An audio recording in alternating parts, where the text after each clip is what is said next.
Olá galera, eu sou Gedeão Arapium e estou aqui para ensinar as vogais em Nhengatu, a língua indígena Nhengatu, para vocês e ensinar mais 10 palavrinhas aí em Nhengatu. Nhengatu é a língua indígena que nós trabalhamos aqui na nossa região, partimos de uma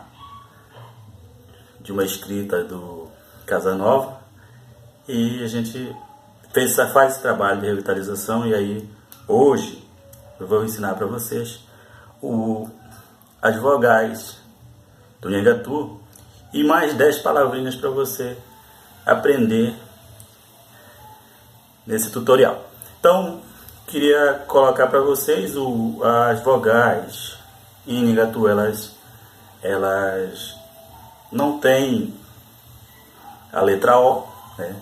Tanto é que as palavras hoje do Tupi antigo, do Nhengatu antigo, usava-se a letra O, e nesse que a gente chama de mais moderno já não existia a letra O. Então, por exemplo, se você escrever Oca, né? Anterior seria Oca, hoje seria escrito Uca, né? E outras palavras que não, por exemplo, Caruca. Então, no alfabeto nós não vamos ter a letra C, então a letra C vai ser substituída aí pela letra K, né? É interessante isso. Então, um pouco essa observação nós vamos fazer ao longo dos nossos vídeos, mostrando aqui outras explicações, porque com certeza vai surgir novas dúvidas, e aí vocês vão poder comparar e estudar. Não descartamos nada, nós acompanhamos, nós temos que entender todas as variações, justamente para quando a gente pegar os livros e conseguir compreender de que aonde estiver escrito Oca, né, se aparecer um outro livro escrito Uca, estará correto, claro, né? A gente sabendo fazer essa diferença, essa interpretação. E aí é necessário que a gente recorra, claro, aos livros mais antigos, né? Depois eu vou citar todos os livros que a gente tem mais antigos, para que a gente possa estar aprendendo aí com vocês. Então eu vou aqui ensinar brevemente, isso aqui é apenas um teste, né? Teste ainda, para dizer 10 palavrinhas em Nhengatu. Por exemplo, Piá, Manha, Cá, Putira, Pirá, Cunhã, Suri, Surara, Paraná e Uaca. Entendeu? Não, né? É bem simples. Piá, coração, significa coração.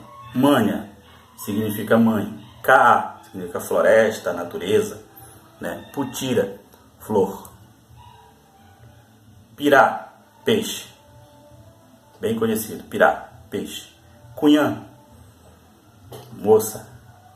Suri, alegre, alegria, né? Surara vem de guerreiro, polícia. Geralmente a gente usa aqui na região como surara, símbolo de guerreiro. Paraná, rio, né? Muita gente conhece. E Uaca, céu. Basicamente está aí 10 palavrinhas para você aprender o Nhengatu. Nhengatu que vem crescendo na valorização, o povo está buscando aprender o Nhengatu, claro, e a gente vem fazendo um trabalho ao longo de mais de 10 anos aí nessa revitalização da língua indígena. Para encerrar, sou o Gedeão Arapium, né, minha etnia Arapium, né? Espero que você goste e acompanhe a gente aí no nosso canal, que a gente vai estar sempre aqui dando essas orientações da melhor forma possível para vocês começarem a aprender, certo? Vamos lá? Vamos aprender Nhengatu? Muito obrigado.